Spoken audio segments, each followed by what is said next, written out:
আমি আপনাদের সবচাইতে প্রমাণ দিয়ে যাই। আমি আজ থেকে 10 বছর আগে অ্যাপেলো চেন্নাই গিয়েছিলাম চিকিৎসা করানোর জন্য। তো যে চিকিৎসকের কাছে আমি চিকিৎসা করাচ্ছিলাম উনি খ্রিস্টান ডাক্তার। দেখছিলাম টেবিলের ওপরে যীশু খ্রিস্টের ছবি রেখেছে। আমি জিজ্ঞেস করলাম এটা কেন? উনি বললেন উনিই তো সব। চিকিৎসা করে আমি রোগ থেকে একটু কষ্ট নিবারণ দিতে পারি, বাঁচাতে পারি না। বাঁচাবার মালিক তো উনি। আমেরিকা থেকে ইংল্যান্ড থেকে ফেরত ডাক্তারগুলো ভগবানকে বিশ্বাস করে বসে আছে। লজ্জার ব্যাপার, আমাদের একটু MA পাস করে গেলে, একটু চাকরি পেয়ে গেলে আর ভগবানকে বিশ্বাস আমরা করি না। আপনি অন্য জাতের মানুষকে বলুন ধর্মীয় আলোচনা হচ্ছে, একবার যাবেন চলুন, ও যেতে না পারলো বলে হ্যাঁ হ্যাঁ আমি চেষ্টা করব, এখনই যাব। আর আমাদের কাউকে জিজ্ঞেস করুন হরিনাম হচ্ছে, শুনতে যাবেন না, আপনি নিজের চরকায় তেল দিন, আমাকে জিজ্ঞেস করবেন না। আপনি জানতো ভগবান আমাকে কি দিয়েছে? আমি নিজে কর্ম করি, খাই, আবার ভগবানের কথা কি বলছেন আমার কাছে? আমাদের তো উত্তর এইটাই। সবচাইতে লজ্জা লাগে, আমাদের সনাতন ধর্ম কি টিকবে? বিভিন্ন মত, বিভিন্ন পথ, এই জন্য আমরা নিজের পথে যাচ্ছেন, নিজেকে সবাই বড় ভাবছি। এইটার সময় আশ্চর্যের ব্যাপার। একটা মেয়েকে জিজ্ঞেস করলাম, ও যখন গড়াগড়ি দিল, বললাম আপনি কি করেন? বলে আমার স্বামী দাঁতের ডাক্তার, আমিও দাঁতের ডাক্তার। বাহ। একটি মেয়ে 18 বছর বয়স, খুব কম বয়স, ও গড়াগড়ি দিচ্ছে। বললাম তুমি কি করো? বলছে আমি তো বিউটি পার্লারে কাজ করি। ওকে বললাম আমিও তো করি। আপনি করেন? বলে হ্যাঁ হ্যাঁ। আরে আমি তো, আপনি কি তাহলে কীর্তনে ফাঁকে ফাঁকে করেন? বলছে না না, আমি কীর্তন করতে করতে করি। কিভাবে করেন? আমি বললাম তুমি যেমন বিউটি পার্লারে কাজ করে মেয়েদের বাইরেটা ভালো করার চেষ্টা করো, আমি হরিনাম নামক বিউটি পার্লারে কাজ করে ভক্তের হৃদয় মন্দির। মায়েরা, ওই বিউটি পার্লারে গেলে আপনার বাইরেটা ভালো হবে, আবার আপনাকে যেতে হবে। কিন্তু এই বিউটি পার্লারে যদি একবার আসতে পারেন আর ভেতরটা যদি আপনার একবার পরিবর্তন হয়, আপনাকে ডাকতে হবে না, আপনি নিজেই ছুটে আসবেন পাগলের মতো। কেন? কিছু নেবার জন্যে। এই জন্য জমি তৈরি করতে হয়।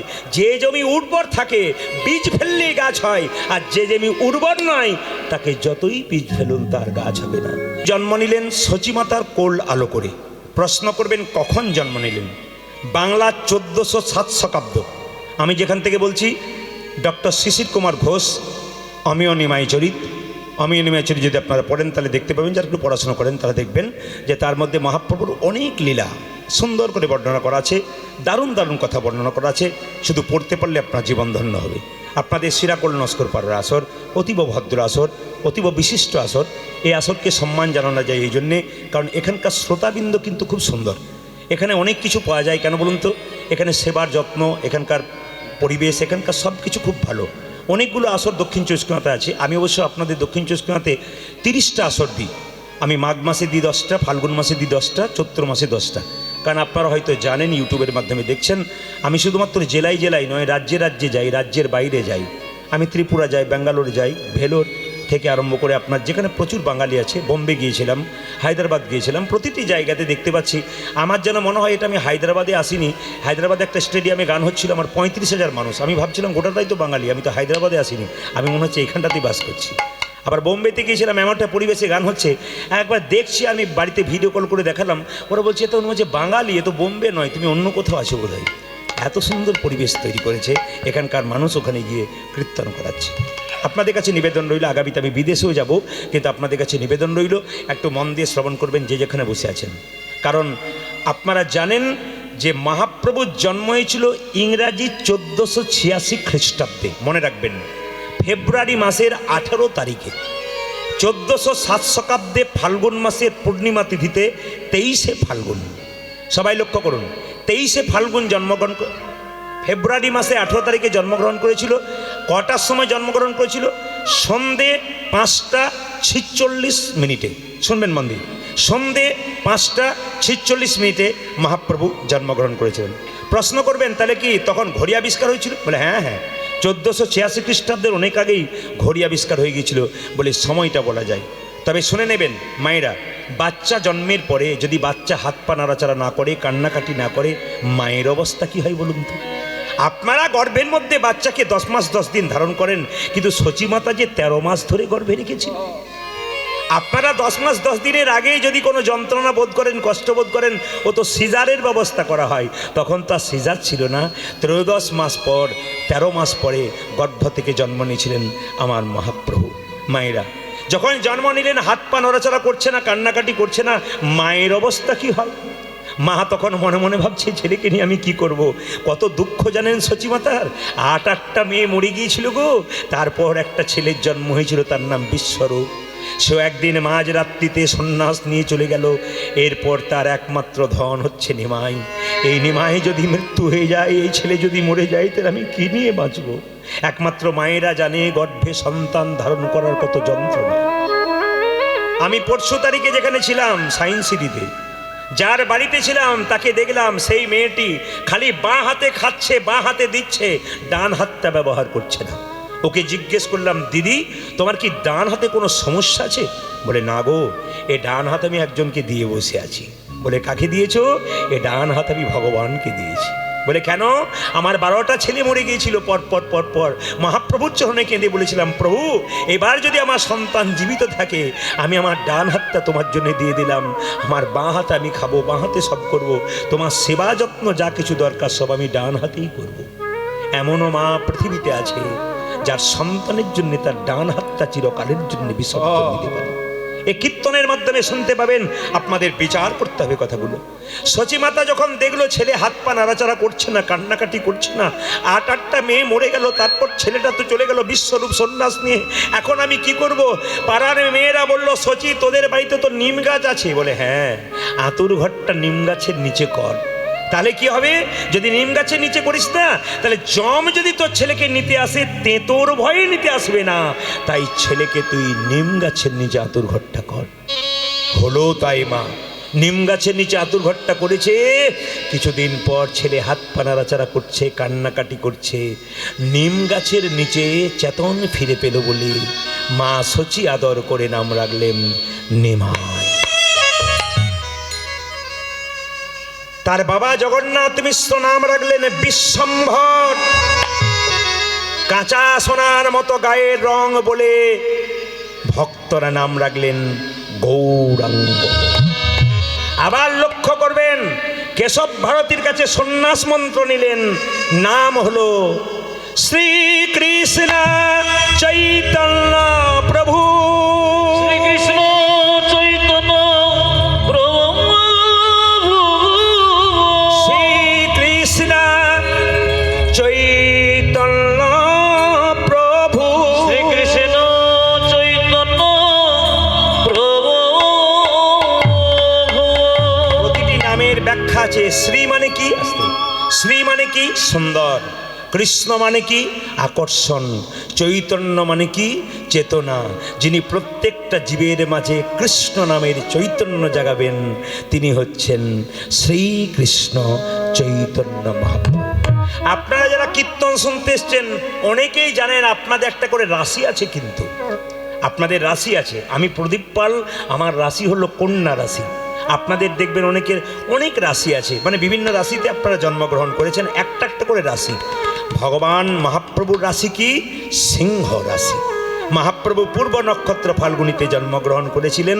সবাই লক্ষ্য করুন মায়েরা, কোন দিন জন্মগ্রহণ করলেন? আগামী পরশু তারিখে দোল পূর্ণিমা, সেই দিন মহাপ্রভু জন্মগ্রহণ করলেন। আচ্ছা মায়েরা, আপনাদের দক্ষিণ চব্বিশ পরগনাতে আমি দেখতে পাই কিনা জানি না, দোলের সময় তো সব বছর এদিকে ডেট দিতে পারি না, এক একটা জায়গাতে এক এক এলাকাতে আমরা দিই। গত বছর যেন আমি মুর্শিদাবাদ, নদিয়া, মালদা দিকে দিয়েছিলাম, এবছর এদিকে দিলাম, আগামী বছর হয়তো আবার অনেক দিক থেকে লাইন চলছে, সেদিকে হয়তো হয়ে যাবে। একটা রাস্তা ধরে দিই। এদিকে যেমন আমি 10 দিন পর আছি, তারপর 10টা এদিকে নিয়েছি, আবার এখান থেকে নিয়ে 2টো ছুটি রেখে আবার চলে যাবো মালদা, নদিয়া, ওই সাইডটায় চলে যাবো। একটা করে আমরা সিরিয়াল করে নিই। তা আপনাদের কাছে নিবেদন রইল যে যেখানে বসে আছেন, দোল পূর্ণিমার দিনে আপনাদের বাড়িতে মাছ মাংস হয় তো? হ্যাঁ, সত্যি কথাটা বলবেন। না, মাছ মাংস হয়তো বলাতে 2-4 জন এরকম করেছিল। আপনাদের হয় না? দেখুন, এখানে হচ্ছে বলে বলেন না, কিন্তু আমি দেখেছি আপনাদের বাজারে দোল পূর্ণিমার দিনে, সব বাজারে কথা বলছি না, আর সেই দিনটাতে লোকে বলে আজকে খাবো না তো কবে খাবো, আজ তো দোল। ও বেটা বুঝলোই না আজকে কি। আপনাদের কাছে করজোড়ে নিবেদন রইল, দোল পূর্ণিমার দিনে মহাপ্রভুর জন্ম, সেই দিনটা বাড়িতে যে মাছ মাংস পেঁয়াজ রসুন খায়, তার মতো অধঃপতন জীবনে আর কারো নাই। হিন্দু সমাজে সনাতন ঘরে জন্মগ্রহণ করেছেন আপনি, আপনাকে মাথায় রাখতে হবে অন্তত বিশেষ বিশেষ কিছু কিছু দিন আপনাকে নিরামিষ খেতে হবে, আপনার জীবন সুন্দর হবে। আচ্ছা মায়েরা, হোলি পূর্ণিমা, তাই তো পরশু তারিখে জোরে বলবেন। আচ্ছা হোলি পূর্ণিমা, হোলি নাম হয়েছিল কেন? কারো জানা আছে? আপনাদের বলে দিই। ভক্ত প্রহ্লাদ হচ্ছে হিরণ্যকশিপুর সন্তান। ভক্ত প্রহ্লাদকে মারবার জন্যে অনেক চেষ্টা করলো। ভক্ত প্রহ্লাদের বুকে একটা পাথর বেঁধে দিল, তাকে জলের মধ্যে ডুবিয়ে রাখলো। 7 দিন পরে যখন ভক্ত প্রহ্লাদকে ওঠাচ্ছে, ভক্ত প্রহ্লাদকে তার বাবা জিজ্ঞেস করলো, বাঁচলি কি করে? ভক্ত প্রহ্লাদ বললো, আমি বেঁচে গেলাম কেন জানো? কৃষ্ণ নাম করতে করতে পাথরটা হালকা সুলের মতো হয়ে গেছে। এক কাজ কর, কয়া ধুকে তার মাকে ডেকে বললো, এক কাজ করো, বলে তুমি তোমার ছেলের মুখে বিষের নাড়ু তুলে দাও। মা কয়াধু কেঁদে কেঁদে বলছে, আমি যদি মা হয়ে ছেলের মুখে বিষের নাড়ু তুলে দিই, তবে লোকে আমাকে মা বলবে না, কলঙ্কিনী বলবে, রাক্ষসী বলবে। কিন্তু ওরে ওরে প্রহ্লাদ, তোর বাবা যে জল্লাদ রে, তুই এক কাজ করে এই নাড়ু তুই গ্রহণ কর, আমি মা হয়ে তোকে কেমন করে দেবো? ভক্ত প্রহ্লাদ বলছে, মা কৃষ্ণ নামে বিষের নাড়ু অমৃত হয়ে যায়, হয়েছিল। ভক্ত প্রহ্লাদকে পাহাড় থেকে ফেলে দেওয়া হয়েছিল, তবু তার মৃত্যু হলো না। বাবা জিজ্ঞেস করলো, তোর মৃত্যু হলো না কেন? ভক্ত প্রহ্লাদ কেঁদে কেঁদে বলল, বাবা মুকঙ্করতি বাচলং পুঙ্গুল্লঙ্গতে গিরিম যৎকৃপাতম হম বন্দে পরমানন্দ মাধবম। ভগবানের কৃপা হলে ঘোড়া পাহাড় ডিঙিয়ে যেতে পারে, অন্ধ চোখে দেখতে পারে, আমার কিচ্ছু হয়নি। তোর ভগবান কোথায় তুই বলতে পারিস? আপনারা সবাই জানেন, হিরণ্যকশিপু যেই না বলেছে ভগবান কোথায়, একটা ফটিক স্তম্ভের মধ্যে দেখিয়েছে, বলছে এর মধ্যে ভগবান আছে। বলে হ্যাঁ, যেই না জলে লাথি মেরেছে, নরসিংহ রূপ ধারণ করে ভগবান ভক্ত প্রহ্লাদকে বাঁচিয়েছে। ভক্ত প্রহ্লাদকে মারবার জন্য তার বাবা একটা পদ্ধতি করেছিল কি, ভক্ত প্রহ্লাদের পিসির নাম ছিল হোলিকা। এইদিকে হিরণ্যকশিপুর একটা বোন ছিল, তার নাম হোলিকা। সে ব্রহ্মার কাছ থেকে আশীর্বাদ পেয়েছিল, সে যদি আগুনে প্রবেশ করে সে কিন্তু কোনোদিন মরবে না। আগুনে প্রবেশ করলে, আপনারা যারা কুম্ভ মেলায় গেছেন বা কুম্ভ মেলার ইউটিউবের মাধ্যমে দেখেছেন, কিছু কিছু সাধু বাবা দেখবেন আগুনের মধ্যে শুয়ে আছে অথচ পড়ছে না। আবার দেখবেন কিছু কিছু সাধু বাবাকে ওই আপনার ওই কড়াইয়ের মধ্যে গরম জলের মধ্যে দিব্যি, আমরা যেমন সেদ্ধ করি কোনো কিছু, দিব্যি শুয়ে আছে, জল টকবক করে ফুটছে, ওর কিন্তু কিচ্ছু হচ্ছে না। আবার কাঁটার মধ্যে দেখবেন কোনো কোনো সাধু বাবা, কি সাধনা চিন্তা করুন, সারা বছরের দেখা যায় না, এরা পাহাড় পর্বতে গুহার মধ্যে কি সাধনা করছে ভগবানের জন্যে। আর আমরা 3 ঘন্টার কীর্তন শুনতে এসে 3 বার উঠতে হয়, 6 বার কথা বলতে হয়, আমাদের কখনো কিছু হবে? একটু ভাবনা চিন্তা করবেন মাথায় আপনারা, যে হোলিকা ছিল ভক্ত প্রহ্লাদের পিসি, হিরণ্যকশিপুর বোন। ভক্ত প্রহ্লাদের পিসিকে হিরণ্যকশিপু বলল, হোলিকা তুই ভক্ত প্রহ্লাদকে কোলে করে নিয়ে আগুনে প্রবেশ কর, তুই তো পুড়বি না, ও পুড়ে ছাই হয়ে যাবে, তুই বেরিয়ে চলে আসবি। হোলিকা কি করলো মা, এমনি করে কোলে করে নিয়ে যেই না আগুনের মধ্যে প্রবেশ করেছে, আশ্চর্যের ব্যাপার, হোলিকা পুড়ে ছাই হয়ে গেল, ভক্ত প্রহ্লাদ নিতাই গৌর হরি বল বলে বেঁচে গেল। কেন? যতই ব্রহ্মার আশীর্বাদ থাকুক, ভক্তের বিরুদ্ধে কেউ যদি কিছু কাজ করে, তবে তার শাস্তি কিন্তু তাকে নিতে হয়। তার প্রমাণ হোলিকা। হোলিকা দহন হয়েছিল বলে সেই দিনটার নাম হয়েছিল হোলি পূর্ণিমা। আর দোল পূর্ণিমার দিনে ভগবান কেশী নামক অসুরকে হত্যা করেছিলেন, আর অরিষ্টাসুর নামক এক অসুরকে হত্যা করেছিলেন। এই জন্য দোল পূর্ণিমার একটা বিরাট মাহাত্ম্য আছে। আগামী পরশু তারিখে দোল পূর্ণিমা, সেদিন তো আমার গান আছে জয়নগরে। আপনাদের কাছে নিবেদন রইল, যে যেখানে বসে আছেন, মহাপ্রভুর দেওয়া এই গান। মহাপ্রভু প্রত্যেকটা জীবকে বলছে, নিতাই চাঁদকে বলছে হরিনাম দে, নিতাই চাঁদ যাকে দেখছে তাকে বলছে, এই যে পথিক রে ও তোর ভাবে না কিসে আছে, হরি বলে বলে বাহু তুলে আয়ে নেচে নেচে। পথিরে ও তোর ভাবি না কিসে যাচ্ছে, হরি বলে বলে বাহু তুলে আয়ে নেচে নেচে। পথিক রে ও তোর ভাবে না কিসের আছে, হরি বলে বলে বাহু তুলে আয়ে নেচে নেচে। পথিক রে ও তোর ভাবে না কিসের যাচ্ছে, হরি বলে বলে বাহু তুলে আয় নেচে নেচে। নিতাই চাঁদ হরিনাম দিচ্ছে, কেউ নিচ্ছে কেউ নিচ্ছে না। আবার একজন বলছে, নিতাই চাঁদ জোর করে হরিনাম দিলে তোমার বুকে মারবো, তোমার বুকে লাথি মারবো। নিতাই চাঁদ বলছে, হ্যাঁ রে, একটা বাচ্চা ছেলে যদি তার বাবার বুকে লাথি মারে, বাবা কি ঘুরিয়ে ছেলেকে মারতে পারে? শিশু পুত্র মারলে লাথি, দোষ কি রে হয় পিতার কাছে, শিশু পুত্র মারিলে না দোষকে রে হইতে তোর কাছে একটা শিশু পুত্র মারিলে লাঠি, দোষ কি রে হয় পিতার কাছে। আজ শিশু পুত্রে মারিলে নাকি দোষের হয় পিতার কাছে। একবার দু হাত তুলে বলুন রাধা রানী কি, গৌরাঙ্গ মহাপ্রভু কি। যার হাত আছে তিনি তুলবেন, যার নাই তার তোলার দরকার নেই। একবার জোরসে রাধা রানী কি। আচ্ছা বাবা কিছু মনে করবেন না, হাত নামান বলি। আচ্ছা মহাপ্রভু ছবি দেখেছেন তো? জোরে বলুন হ্যাঁ না না। ছবি দেখেছেন সবাই? হ্যাঁ মা তো আগে দেখেছে, কারণ উনি তো দেখাচ্ছেন। আচ্ছা মহাপ্রভুর ছবি তো দেখেছেন, হাতগুলো নিচের দিকে থাকে না উপর দিকে থাকে? জোরে বলুন, দেখানো যাবে? একবার দেখানো যাবে? আচ্ছা মহাপ্রভু হাতটা সারা জীবন ধরে তুলে আছে, আর আমাদের যখন কাউকে বলি হাত তুলো তো, দু চারজন বলি বাবা যা গরম চলছে। আবার অনেকে হাত তুলতে গিয়ে হাফ হাত তুলছে, গোটা হাত তুললে হয়। হাত তুলুন তো, এরকম তুলছি। আপনাদের খুব ভালো লাগছে যে আপনারা ফুল হাত তুলেছেন। হাত তুলুন, নিতাই গৌর। আর একবার বলুন নিতাই গৌর। আর একবার বলুন নিতাই গৌর। আচ্ছা বেশ বেশ।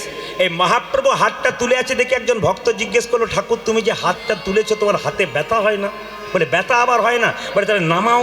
বলে কি করে নামাবো? তোরা তুলছিস না তাই নামাচ্ছি না, একবার নামাও। বলছে না তোরা তুল, দেখবে আমি নামাবো। এখন একজন ভক্ত বলছে প্রভু এই দেখো তুমি এবার নামাও। মহাপ্রভু বলছে তুই তো তুললি তোদের পেছনে, আপনাদের বলিনি কিন্তু, বলছে তোদের পেছনে যারা আসবে তারা কি করবে? বলে বুঝলাম না।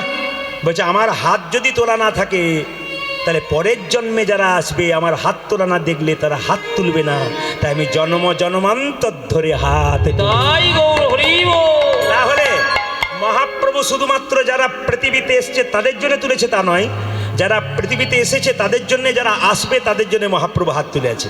আচ্ছা বলুন তো মায়েরা, হাত আমরা তুলি কখন?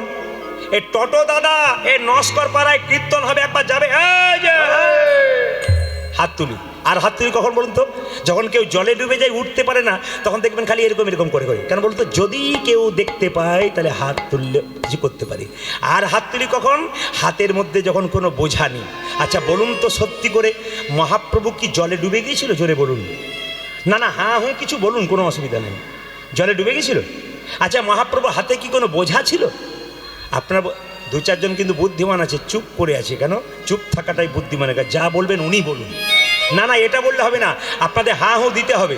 কি বললাম? হাত তুলে আছে মহাপ্রভু, হাতে কোনো বোঝা নিয়েছে। প্রশ্ন করবেন দেখতে পাই না কেন? ও মায়েরা, যে চোখে ইউটিউব ফেসবুক দেখেন সেই চোখে মহাপ্রভুকে দেখা যায় না। মহাপ্রভুকে দেখতে গেলে আপনার 3 নম্বর চোখের দরকার আছে। 3 নম্বর চোখ কোনটা? ডান চোখ, বাম চোখ, আর গুরুদেবের কাছ থেকে একটা চোখ পাওয়া যায়, এই চোখটার নাম হচ্ছে জ্ঞান চোখ। যার একবার জ্ঞান চক্ষুদয় হয়েছে তার আর চিন্তার কোনো দরকার নেই। সবাই লক্ষ্য করবেন, যে যেখানে বসে আছেন মন দিয়ে শুনবেন, একবার মন দিয়ে। মহাপ্রভু হাতটা তুলে আছে, বোঝা নিয়ে আছে, দুই দেখতে পাচ্ছেন না কেন? বলছে এক ট্রাক বালিতে যদি 1 হাত চিনি ছুঁড়ে দেওয়া যায়, আর চিনি আর বালি যদি একসঙ্গে মিশিয়ে দেওয়া যায়, চিনিকে কি কেউ চিনিতে পারে 1 ট্রাক বালিতে? জোরে বলবেন হ্যাঁ না পারে? হ্যাঁ হ্যাঁ আপনারা ঠিক বলেছেন। একজন বলেছে ঠিক, আর 2-4 জন বলা বলি করছে তুই বলো, বলে তুই বল। না না কাউকে বলার দরকার নেই, উনি বলেই দিয়েছেন। 1 ট্রাক বালিতে যদি 1 হাত চিনি ছুঁড়ে দেওয়া যায়, আর চিনি আর বালি যদি একসঙ্গে মিশিয়ে দেওয়া যায়, চিনিকে কি কেউ পারে চিনিতে 1 ট্রাক বালিতে? মায়েরা মাথা নাড়াচ্ছেন, কেউ পারে না। পিপিলিকা পারে চিনিকে চিনিতে 1 ট্রাক বালিতে। পিপিলিকার মতো যারা গৌর ভক্ত, যারা গৌর অন্তর্গত প্রাণ, একমাত্র তারাই মহাপ্রভুকে দেখতে পারে। এই জন্য আপনাদের বলবো বাবা, যদি হৃদয়টাকে কেউ গৌর গৌর করতে পারে তাহলে কিন্তু সে অবশ্যই মহাপ্রভুর দেখতে পায়। হ্যাঁ হ্যাঁ হাত তুলে আছে, কিছু নিয়ে আছে, কি করে বুঝবেন? নস্কর পাড়ায় কীর্তন হচ্ছে, মেয়ে বাবাকে ফোন করছে, বাবা কীর্তন হবে এসো। বাবা তো মেয়ের জন্য অনেক কিছু নিয়ে এলো, সব কিছু মেয়ে খেলো, কিন্তু মেয়ের জন্যে বাবা এমন একটা জিনিস নিয়ে এলো যেটা মেয়েও দেখতে পেলো না, বাবা দেখতে পেলো না, শুধু অনুভব করলো। কি বলুন তো? মেয়ের জন্যে বাবা প্রেম আর ভালোবাসা নিয়ে এলো, ওটা দেখতে পাওয়া যায় না, অনুভব করা যায়। মহাপ্রভু হাতটা তুলে আছে কেন? তিনি প্রেমের বোঝা নিয়েছেন। কার জন্যে?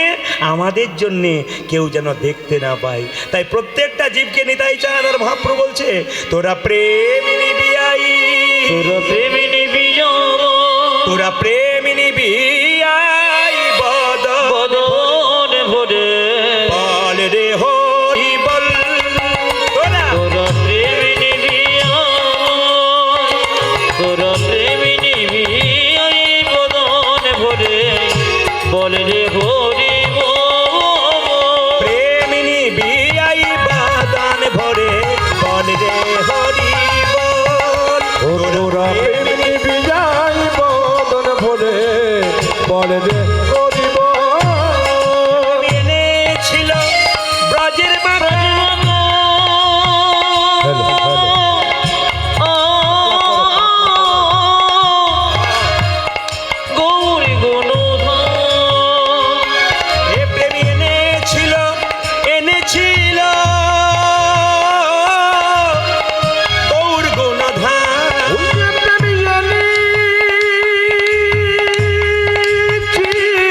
এবারে হরি বলি বলে নাচো বাহু তুলে তুলে তুলে যাবে ত্রিতাবে জ্বালা করে রে হরি বল তোদের তোরে যাবে হৃদয় জন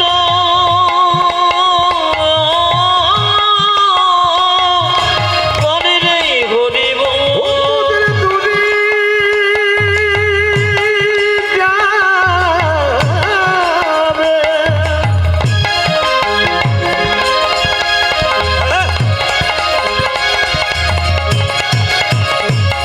এই হরি না এই কৃষ্ণ না হরিণী হরি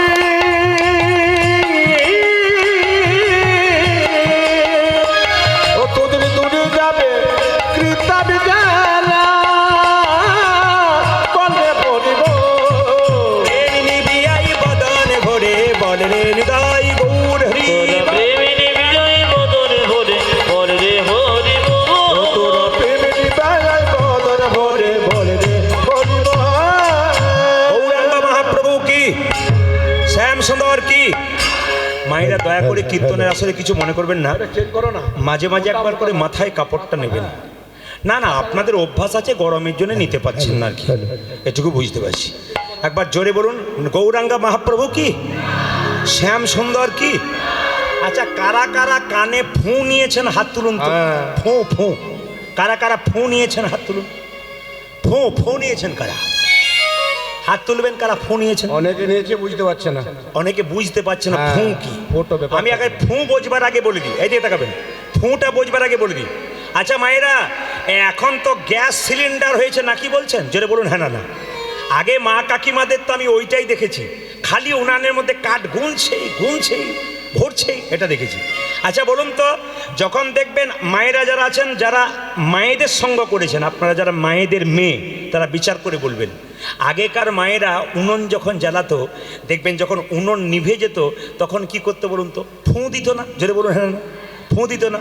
আর ফু দিলে কি হতো বলুন তো, আগুনটা বা জ্বলে উঠতো। কেন জ্বলতো, নিভলো কেন, তাকাবেন। আসলে আগুনটার ওপরে ছাই পড়ে গিয়েছিল, যেই না ফু দিয়েছে ছাইটা সব সরে চলে গেছে। এখন তত্ত্ব বলছে কানে ফু দিলে আমাদেরও ছাই চলে যাবে, কৃষ্ণ প্রেমের আগুনটা জ্বলবে। কি করে, তাকাবেন। গুরুদেব যখন কানে ফু দেবে তখন দেখবেন বাসনারূপী ছাইটি দূর হয়ে গিয়ে কৃষ্ণ প্রেমের আগুন দাও দাও করে নিতাই গৌর হরি বল।